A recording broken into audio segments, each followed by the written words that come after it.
and that's why they were adjusting the lights to try to make the lights better.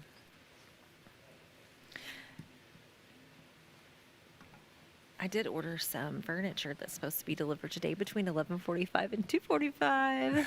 I'm so excited. I ordered new dining room chairs. I got these from Living Spaces. That's what my friend said. They're Living like the only place Spaces. that has anything in stock. Yes, I got them from Living Spaces. And you know what? I tried to find some somewhere else because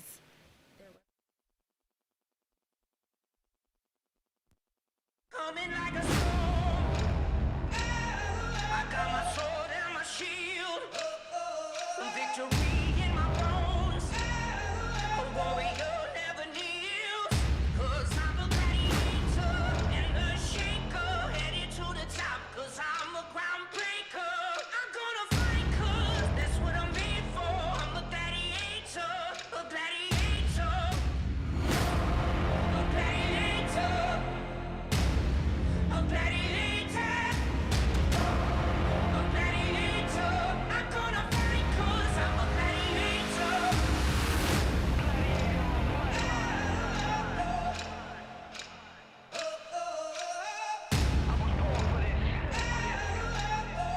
Welcome to the arena. I fight for honor. I fight for principle. The passion I possess that makes me invincible. I know you ain't prepared for what you about to face. So if you're looking for asylum, it's the wrong place. Defeat never known it. I don't condone it. Weakness never shown it. I dismantle my opponent. It's in my DNA. It's who I got to be. Ain't nothing stopping me. Fulfill the prophecy. And a shaker headed to the top 'cause I'm a groundbreaker. I'm gonna fight 'cause that's what I'm made for. I'm a gladiator, a gladiator. A gladiator. A gladiator. A gladiator. I'm gonna fight 'cause I'm a gladiator. A gladiator. A gladiator. A gladiator. I'm gonna fight 'cause I'm a gladiator. This is how I'm living as I'm rising to the top. I'm a gladiator driven, I'm a force you can't stop. This is how I'm living as I'm rising to the top. I'm a gladiator driven, I'm a force you can't stop.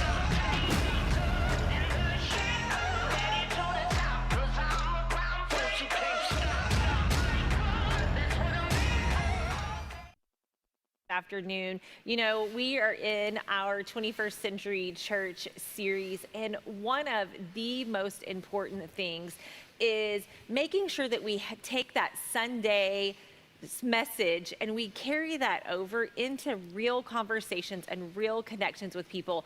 And if you were here last week, you know that each week we're going to be right here on Wednesdays about 12:15, and we are going to have a pastor and a partner or a church person that we're just going to kind of go over some of the questions, and we're going to talk, and we're just going to hear a couple of different viewpoints. So today I have a pastor who is a friend of Rock Point's. His name is Matt Ritter, and he's a pastor out in Lago. And we are happy to call him friend. Him and Shane, I know, have been friends for a while. And so we thought it'd be really interesting and neat to have kind of an outside of Rock Point perspective. And then we also have Andrea here, and Andrea is a partner from our Liberty Hill campus. So are you guys ready? Yeah. Absolutely. All right. So this week, you know, when listening to the message, Shane talked a lot about just church in general. Like I noticed that when listening to the message, he used the word church over and over, you know. And so today, that's what we're going to kind of talk about. We're going to kind of talk about the church. So like when you hear the word church, like what comes to your mind? Go ahead. Initially, I would say a building, but I know better than that. For So sure. it's the people. So For sure. What about you, Matt? Oh, definitely the same kind of thing. I even laughed at when Shane was talking about what church looked like when he was a kid, the cement floors, and it was very much the same for me. We were in an old theater, and which was eventually turned into a church, you know, with the big stained glass windows in front of the baptistry. And that's just, when I think church, that was what I thought. It was a building. It was where the stained glass windows are and all the people corporately meet every week, for sure. Yes, So- So last night in our small group, we were doing these questions, and I was telling them that as a child, I didn't grow up in church. So, but still to this day, when somebody says like, "What's the first thing you think of with church?" I automatically think of that classic like little white building, church pew, like that is it. So it's interesting to me how we know that it's a building, that is the first thing that we think about. And then being a part of Rock Point, it's so interesting because now when I think of like a church, I think of the more like the modern day things. I think of like the music, and the Sure. people. And so what are some other things that you guys think about? Well, Anything else? definitely the music for sure. I think aesthetics, the lights, what the stage looks like, and how much it can grab people's attention. That as a pastor, those are the things. When we're talking about the local church, the building, that we are in, that we're meeting in each and every week. Those are things we have to focus on. Just the first impressions and all that stuff too. So, and the people standing out front greeting, and all the whole process, the whole Sunday process. Let's say that is what I think about a lot, when it comes to church. Yeah, especially as a pastor, Sure. For sure. And Andrea, you're really involved in student ministry at Rock Point. Yeah. So how do you think that question of, what do you think of when you hear the word church? What do you think that your teens would say about that? I think that they do understand that they actually are the church. I think that they portray that in all parts of their life.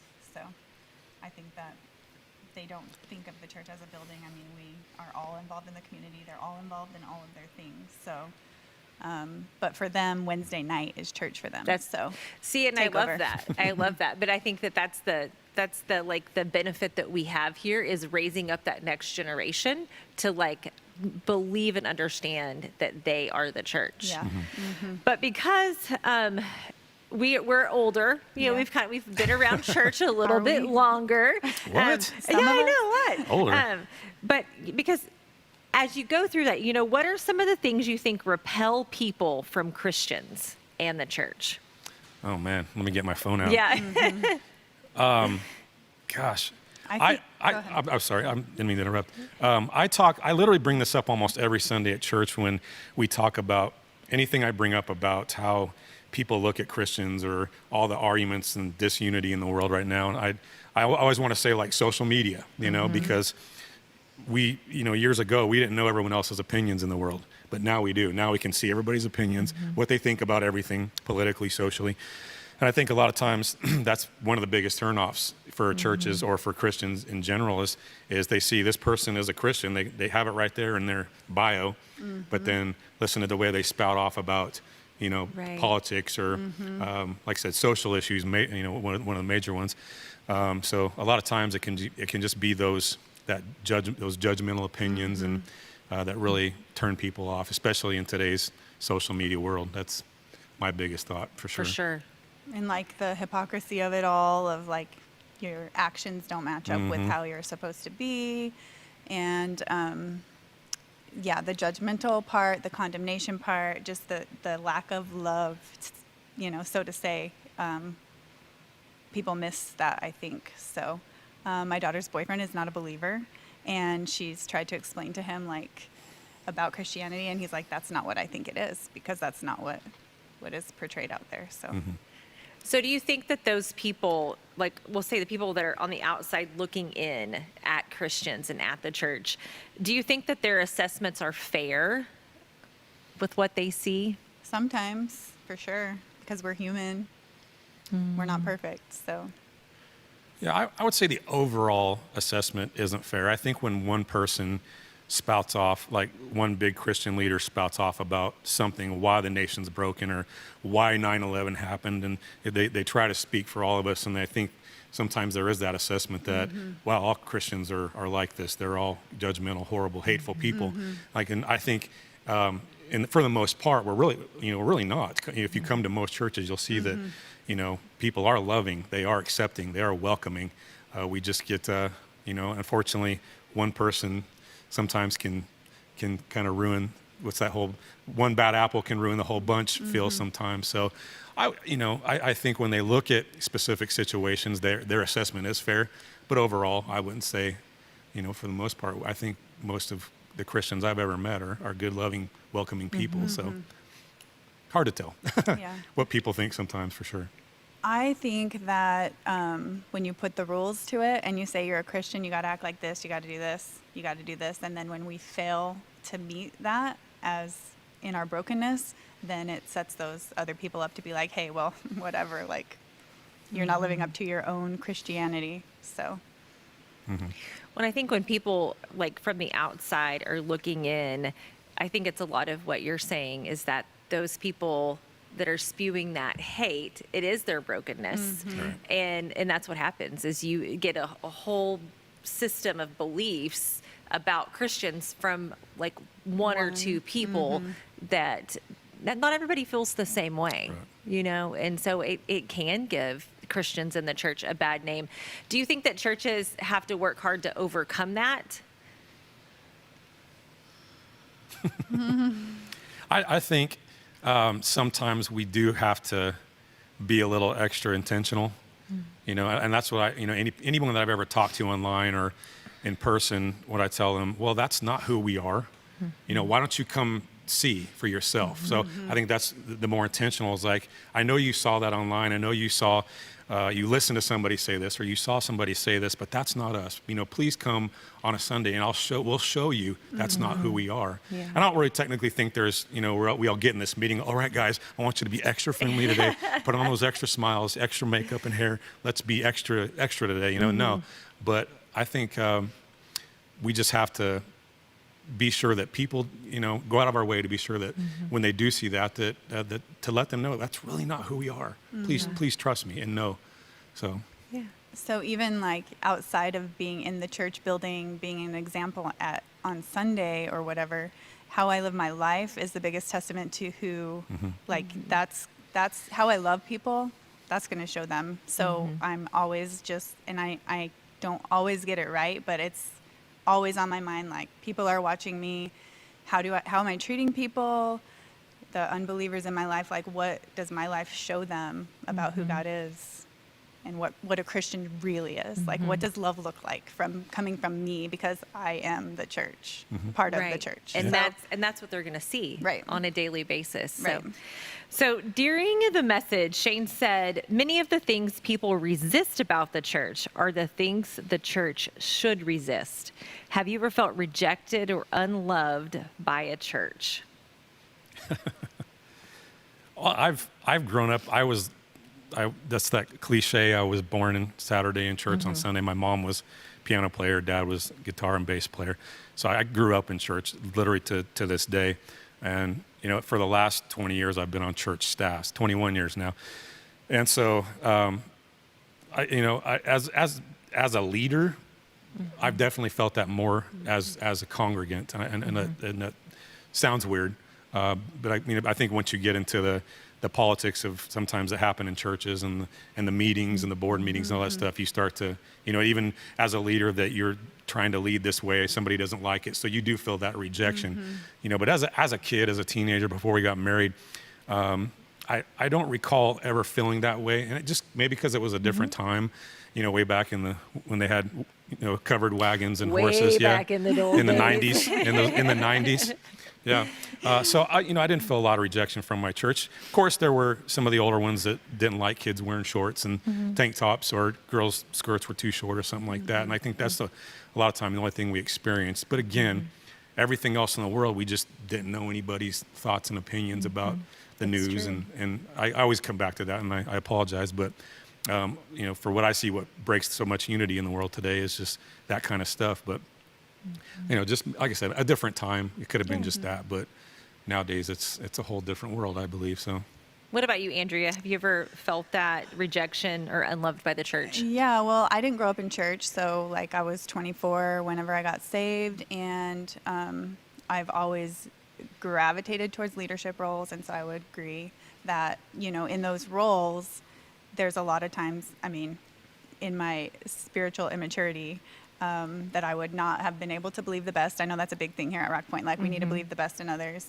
And so I feel like that there's a lot of ownership on my part for the hurt that I would have experienced, because I do feel like everybody usually has the same goal and the best of intentions for each other. So the hurt, yes, I have experienced it, but I also have to take ownership for that. So Yeah. So, as a pastor and as somebody who is really involved with students, have you seen somebody that's come to you that's been hurt by the church or felt rejected by the church? And, Oh, yeah. and what do you For sure. think that does to their relationship with God? I try to just put this out here that where are we focused? Where are our eyes focused? Number one is that people are people. They're going to have a bad day, and chances are you're going to experience this one time in your life where you show up on a Sunday and that person that hurt you just had a bad day and they experienced something on the way to church. They had a fight with their spouse. They got cut off or something like that. Maybe they just had a bad week and they're just not feeling it, and they're going to be a little extra judgmental or extra mean that Sunday. And so I try to just tell people, if you just keep your heart and mind and spirit focused on Christ and trying to be more like him, that's really what I believe the church should be all about. And when we get hurt by people, when we focus too much on people, even the pastor,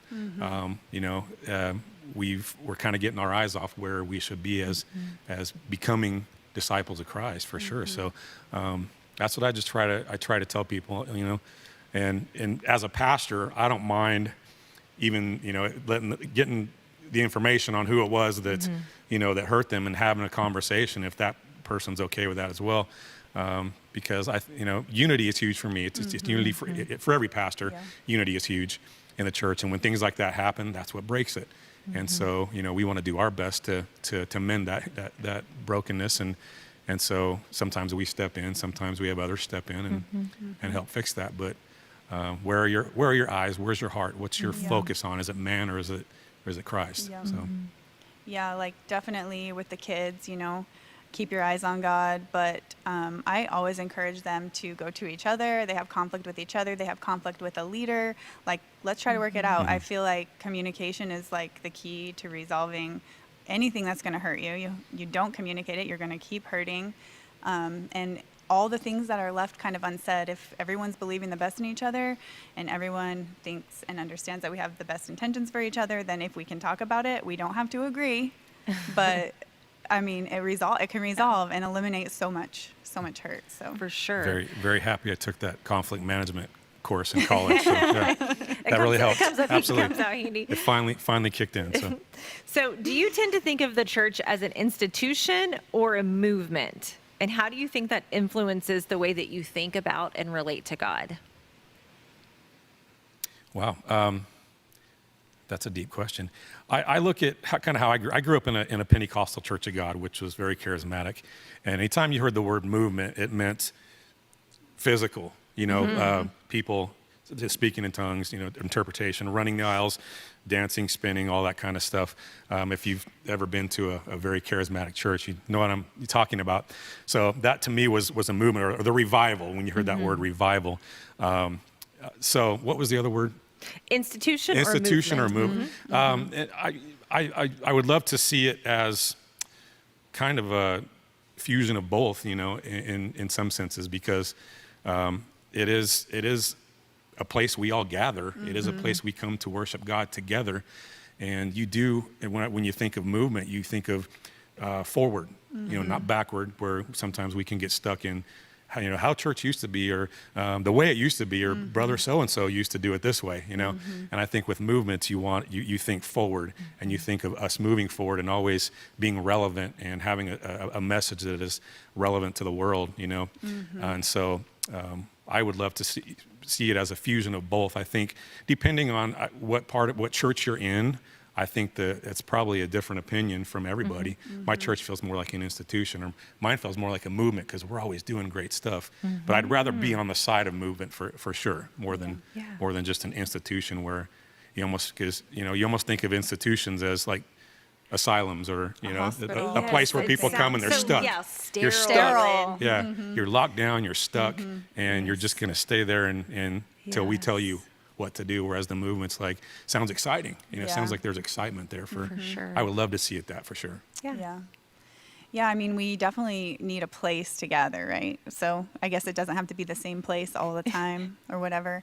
So I think having a place, I don't love the word institution either. But I also think when you're talking about this as a movement, like, okay, so what does that look like? Well, I always come back to like, the word love is a verb, and so it's an action. So equate love to movement, and then just incorporate that into your life, like, and move with that. Like, I don't know. Absolutely. That's what I would say. Yeah, I love the So- word movement. That's the same. I feel like it's growth. It's forward. It just I like you Do. say, it just sounds exciting. Yeah, it's Yeah. functioning. Yes. It's yeah, absolutely. Yeah, What are it you is. doing? You know, God does want us to do something with our Yes. faith. So He does. Absolutely. So one of the things that we also talked about this weekend is about how God left us with the command, love God, love one another, love your enemies. And so what is one thing that you can do better to love God, love your neighbor, and love your enemy? No pressure. Yeah. Where's the Jeopardy theme right now? While we think about that. you want to take this one? Man, I think as a pastor, I'm always trying to be better, in my leadership and everything else. I think sometimes I get so inward focused. I hate to say that because you have the quote unquote the flock you got to watch after and try to, our mission statement at the church is becoming fully devoted followers of Jesus Christ. A lot of churches have that, but I think really as the essence of church, that's what we're all trying to be. We're all trying to just be fully devoted, every part of us, to Jesus Christ.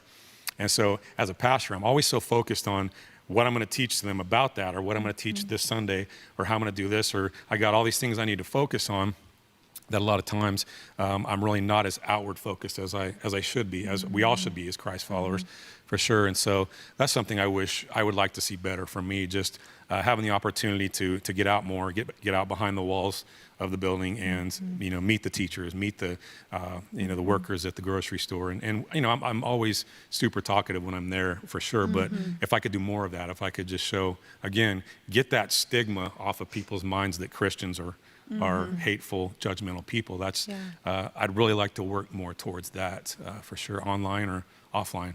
For sure. If that makes sense. Yeah, totally. For me, loving God more looks like me submitting to His will every day instead of my own. So I guess also focusing more not on like myself and just letting Him work in my life. Loving others looks a lot the same for me. Just being kind, talking to people, just being that light out there in the community, because it's hard right now. Like, people are really struggling right now. So if they notice things that are different about people who are just like kind. I mean, just being kind. That's how you love others. And the same thing for your enemies. Turn your cheek, be kind. Like, I don't know. Yes, I always think about when I think about love your enemies, because I think that like loving my enemies is just an absence of hate.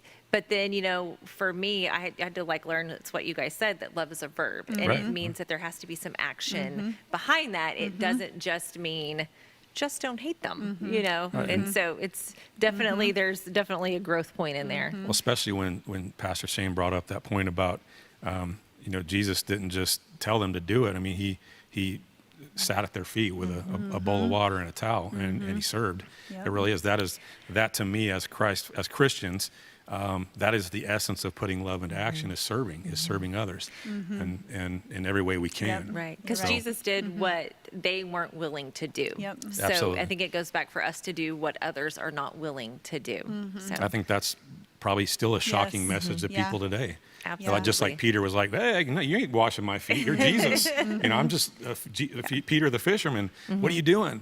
I think a lot of people would still have that reaction today, as far as who we are called to be as Christians. So that's what love looks like to me, for sure. Yeah. Absolutely. Well, guys, thank you so much Yeah. for coming and spending Our a few pleasure. minutes Yes, and thanks for getting to having us. talk about this. And if you have not done your devotion for this week, I encourage you to go through and read that and really pray about what it talks about is, what's God asking you to change your connection in the church, because I feel like all of it it flows together so great, and so I think that would be a great next step. And we will see you guys next Wednesday about 12:15. Bye, guys.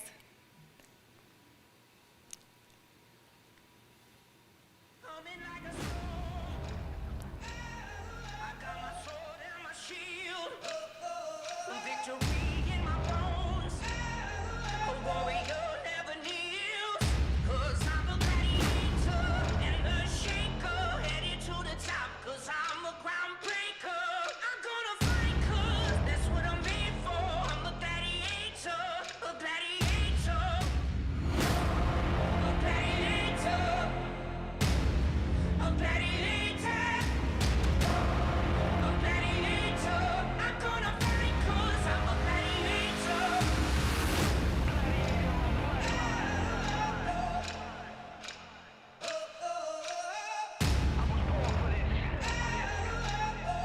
Welcome to the arena. I fight for honor. I fight for principle. The passion I possess that makes me invincible. I know you ain't prepared for what you about to face. So if you're looking for asylum, this the wrong place. Defeat never known it. I don't